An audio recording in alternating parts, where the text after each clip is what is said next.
सदियों से हम सोचते थे कि क्या दूसरे सितारों के ग्रह थे।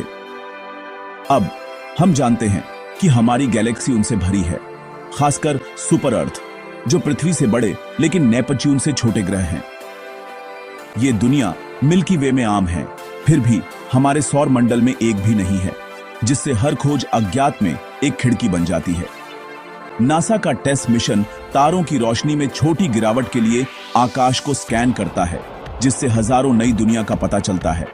लेकिन एक ग्रह ढूंढना सिर्फ शुरुआत है।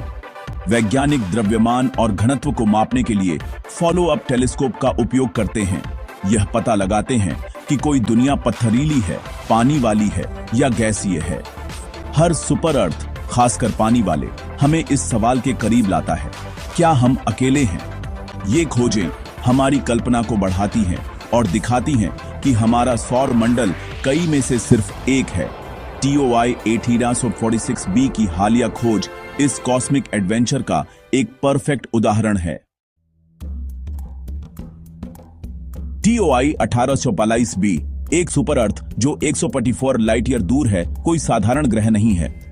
पृथ्वी के 1.8 गुना रेडियस और 4.4 गुना अधिक द्रव्यमान के साथ यह घना है, संभवतः पानी से भरपूर। वैज्ञानिकों का मानना है कि इसका अधिकांश द्रव्यमान पानी हो सकता है, शायद भाप के रूप में या बादलों के नीचे एक गहरा महासागर। लेकिन यह कोई स्वर्ग नहीं है। TOI 1846b अपने तारे की परिक्रमा सिर्फ 3.93 दिनों में करता है, जिससे यह बहुत गर्म हो जाता है, लगभग 255 डिग्री C, 533 डिग्री D। कोई भी पानी संभवतः अत्यधिक गर्म भाप होगा, जिससे एक उच्च दबाव वाली ग्रीन हाउस दुनिया बनेगी। यह सिस्टम प्राचीन है, 7 बिलियन वर्षों से अधिक पुराना, हमारे सौर मंडल से बहुत पुराना। ऐसी पुरानी अत्यधिक दुनिया का अध्ययन हमें यह समझने में मदद करता है कि कॉस्मिक समय में ग्रह कैसे विकसित होते हैं। TOI 1846b हमारी गैलेक्सी में ग्रहों की विविधता और इतिहास की एक झलक प्रदान करता है। हर ग्रह की कहानी उसके तारे से शुरू होती है। TOI 1846 एक रेड ड्वार्फ हमारे सूर्य से छोटा और ठंडा है। इसका रहने योग्य जोन बहुत करीब है, जिससे TOI 1846b जैसे ग्रह नष्ट हुए बिना कसकर परिक्रमा कर सकते हैं। रेड ड्वार्फ सबसे आम तारे हैं जो उन्हें जीवन की तलाश में प्रमुख लक्ष्य बनाते हैं।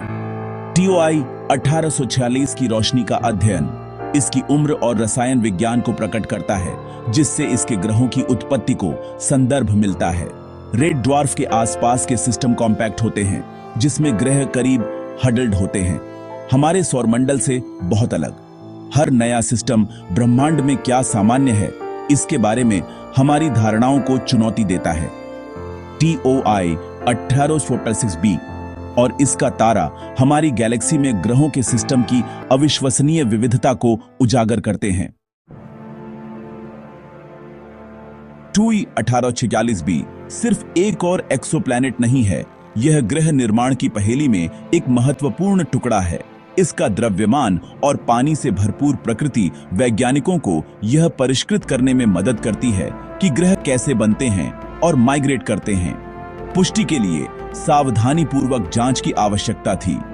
TESS ने इसे देखा, ग्राउंड टेलीस्कोप ने झूठे संकेतों को खारिज कर दिया और स्पेक्ट्रोस्कोपी ने इसके द्रव्यमान को मापा। इस तरह के सुपर अर्थ कहीं और आम हैं, जो हमारे सौर मंडल में गायब पत्थरीले ग्रहों और गैस जाइंट के बीच के अंतर को भरते हैं। इसका घनत्व और पानी की मात्रा वैज्ञानिकों को ग्रहों के आंतरिक और वायुमंडल पर पुनर्विचार करने के लिए प्रेरित करती है। TOI 1846b अब जेम्स वेब स्पेस टेलीस्कोप के लिए एक प्रमुख लक्ष्य है, जो इसके वायुमंडलीय रहस्यों को प्रकट कर सकता है। जल, वाष्प या अन्य गैसों का पता लगाने से यह एक डेटा बिंदु से एक वास्तविक वातावरण वाली दुनिया में बदल जाएगा। इस तरह की हर खोज हमें ब्रह्मांड में ग्रहों की पूरी श्रृंखला को समझने के करीब लाती है। TOI 1846b ब्रह्मांड के बारे में हमारे दृष्टिकोण को नया आकार देने वाली खोजों की एक लहर का हिस्सा है। अन्य सुपर अर्थ जैसे HD 2000 सेंसर 94D दिखाते हैं कि ये दुनिया कितनी विविध हो सकती है। कुछ गर्म और पानी वाली है, अन्य ठंडी और जंगली हैं। ये खोजें पृथ्वी से परे क्या संभव है, इसकी खोज और कल्पना करने की हमारी प्रेरणा को बढ़ावा देती है। यहाँ तक कि अनुपयुक्त दुनिया भी हमें जीवन के लिए सामग्री और कहीं और इसे खोजने की संभावनाओं के बारे में सिखाती है।